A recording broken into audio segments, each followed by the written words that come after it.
Hello everyone, welcome back to my channel Mithun Mampi ব্লগে তোমাদের সকলকে ওয়েলকাম জানিয়ে শুরু করছি আজকে একটা নতুন ব্লগ ভিডিও। তো চলো, আজকের ভিডিওটা খুব গুরুত্বপূর্ণ হতে চলেছে। আশা করছি ভিডিওটা স্কিপ না করে পুরোটা দেখবে।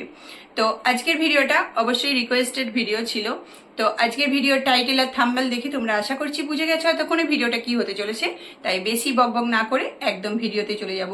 তো চলো ভিডিওটা দেখে নিই। তো দেখো বন্ধুরা, সবার প্রথমে আমি ফোনের স্ক্রিনে ক্রোম ব্রাউজারে চলে গেছি। এরকম একটা ইন্টারফেস এসছে, এখানে আমি ইউটিউব সার্চ করে নিয়েছি। ইউটিউব সার্চ করলে এরকম একটা ইন্টারফেস আমাদের সামনে চলে আসবে। এখানে আমি আমার চ্যানেলের নাম দেখো, মিঠুন মাম্পি ব্লগ। এখানে আমি আমার আইকনে হাত দিলে ওয়াইটি স্টুডিওতে আমি চলে যাব। ওয়াইটি স্টুডিওতে চলে যাওয়ার পরে এরকম একটা ইন্টারফেস আমাদের সামনে চলে আসবে। তো এখানে আমি অ্যানালাইসিসে ক্লিক করব। দেখো ওপর থেকে 3 নাম্বার অপশানে আমি ক্লিক করলাম। এখানে দেখো লাইভ অপশানে ক্লিক করলাম। লাইভ অপশানে ক্লিক করার সাথে সাথে এখানে আমার লাইভটা চলছে। লাইভ অপশানে ক্লিক করার সাথে সাথে এখানে আমি দেখো এরকম একটা ইন্টারফেস এসছে। এবার এখানে আর্ন অপশানে ক্লিক করতে হবে। তো আর্ন অপশানে ক্লিক করার পরে এইরকম একটা ইন্টারফেস আসবে। এখানে 6 মিনিট আমি সিলেক্ট করলাম আর এখানে আমি করে দিলাম শিডিউল। দেখো তোমাদেরকে একটু জুম করে দেখাচ্ছি। এখানে ম্যানুয়াল ছিল, শিডিউল করেছি। আর এখানে দেখো 6 minute, 12 minute, 18 minute, 24 minute, 30 minute আছে। এখানে আমি 6 মিনিট সিলেক্ট করেছি। তোমরা লাইভে যে যত মিনিট পর পর অ্যাড দেখাতে চাও সে সেই সংখ্যাটা ক্লিক করবে। তো এখানে সেভ করে দিলাম। তাহলে মনি চ্যানেল যারা লাইভ করছে তারা অটো অ্যাড কীভাবে সেট করবে খুব সহজভাবে আমি বুঝিয়ে দিলাম। তো চলো নেক্সট আর একটা আমি তোমাদেরকে দেখিয়ে দিই। এখানে দেখো ওপরে পেন্সিল চিহ্ন আছে, তার নিচে একটা ওয়াইফাই চিহ্ন আছে। ওটা ক্লিক করার সাথে সাথে এরকম একটা ইন্টারফেস চলে এলো। এরকম একটা ইন্টারফেস এলো, চলো তোমাদেরকে একটু জুম করে আমি দেখাই। এখানে অনেক কিছু লেখা আছে। এই অনেক কিছুর মধ্যে উপরে দেখো লাইভ চ্যাট বলে একটা অপশন আছে। একদম নিচের থেকে 2 নম্বর অপশনটা আমরা অফ করে দেব।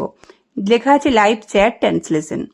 লাইভের মধ্যে যে লেখাগুলো বাংলা লিখছি আমরা, ইংলিশ হয়ে যাচ্ছে।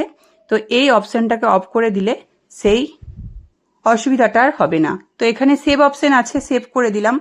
তাহলেই আমাদের এই সমস্যাটাও সমাধান হয়ে গেল। তো চলো আমি আর একটা অপশনের মধ্যে যাই। এখানে বাঁ দিকে কর্নারের নিচে দেখো একটা সেটিংয়ের চিহ্ন আছে। আরও একবার তোমাদেরকে আমি জুম করে দেখাই। সেটিংয়ে হাত দিলাম, এরকম একটা ইন্টারফেস চলে এলো। এখানে দেখো কমিউনিটি মডারেটর বলে একটা অপশন আছে। এই অপশনটা ক্লিক করার সাথে সাথে আবার একটা এরকম ইন্টারফেস আমাদের সামনে চলে এলো। এখানে দেখো লাইভের মধ্যে আমরা যাদেরকে ব্লু দিয়ে রাখি প্রত্যেককে এখানে দেখাচ্ছে। আমি আমার লাইভে এই সকল মানুষদেরকে ব্লু অপশন করে রেখেছি। তো এদের মধ্যে কোনো একজন পার্টিকুলার ব্যক্তিকে যদি আমরা ব্লুটা ওঠাতে চাই, পাশে থাকা যে কাট চিহ্ন আছে ক্লিক করলেই সেই মানুষগুলোর কাছ থেকে ব্লু উঠে যাবে। তো আমরা যদি মনে করি প্রত্যেকটা মানুষের একসাথে ব্লু ওঠাবো, এই যে ডান দিকের কর্নারে কাট চিহ্নটা টিপে দিলে আর এই যে পাশে দেখো সেভ অপশন আছে, সেভ করে দিলে আমাদের লাইভে ব্লু দিয়ে রাখা মানুষদের সবার ব্লু উঠে যাবে। তো এই 3টে পদ্ধতি তোমাদেরকে আজকে আমি এই ভিডিওর মাধ্যমে দেখিয়ে দিলাম। তো চলো আমার এখানে সব কাজ হয়ে গেছে। আর হ্যাঁ, বলে রাখি অবশ্যই লাইভ চলাকালীন অবস্থায় আমাদেরকে এই অটো অ্যাড সিলেক্ট করতে হবে।